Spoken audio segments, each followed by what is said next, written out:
असीं लैके आए 85 फुटापास तो इहदे फ्रंट ते असीं लवाया वा केबल वाला सिस्टम। ते अगे जिहड़ा इहदा लगा सी पिछले पासे उहदे साइड ते टैंकी आ गई आ, पिछले पासे ते पंप लग गया वा ट्रैक्टर ते। पिछों ट्रैक्टर खाली हो गया, हुण इहदे नाल हाल वाहणे होण या रूटावेटर बनाया, ट्रैली पाउणी, सारे काम ये करेगा। और इसकी स्पीड भी बहुत आ। ये मलक सफियान ब्रदर वाले को लवाया लाहौर तो मिला तो बिल्कुल सामने तुसीं देख लो। लगा जी लोड आ, तुसीं देख लो। पुराना ही ट्रैक्टर आ, इनू शिवल पहले लगा सी, तुहानूं दस्सिया आ असैंबली इनू हुण लगवाई आ जी। पहले तो पिछले पासे सी, हुण इहदा पिछले पासे ट्रैली भी पेगी, हर चीज़ की भी इस्तेमाल होएगी।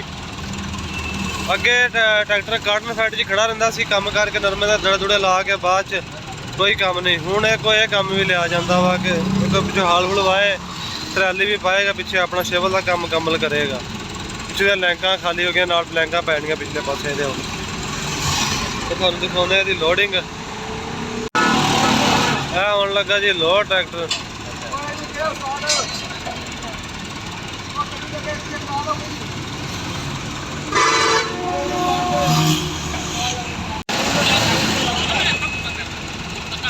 वजन अगे ज्यादा जी, ट्रैक्टर पिछों टायर भी बरीक आ, ट्रैक्टर स्लिप मारता वा।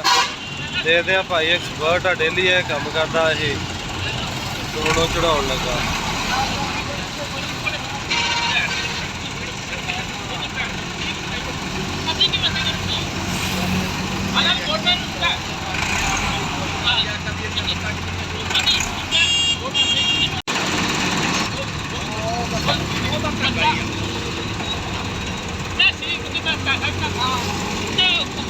है जी बंदा तजर्बेकार आ माशाल्लाह, इत्थे वो चढ़ा देन लगा। शील तोड़नी बाहर सारी निकली आ। हेलो बैग नहीं बनाया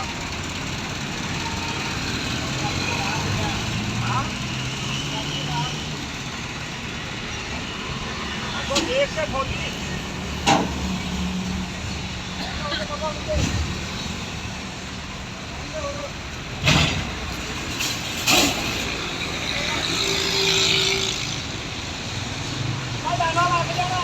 ट्रैली दोस्तों ट्रैक्टर हो गया लोड।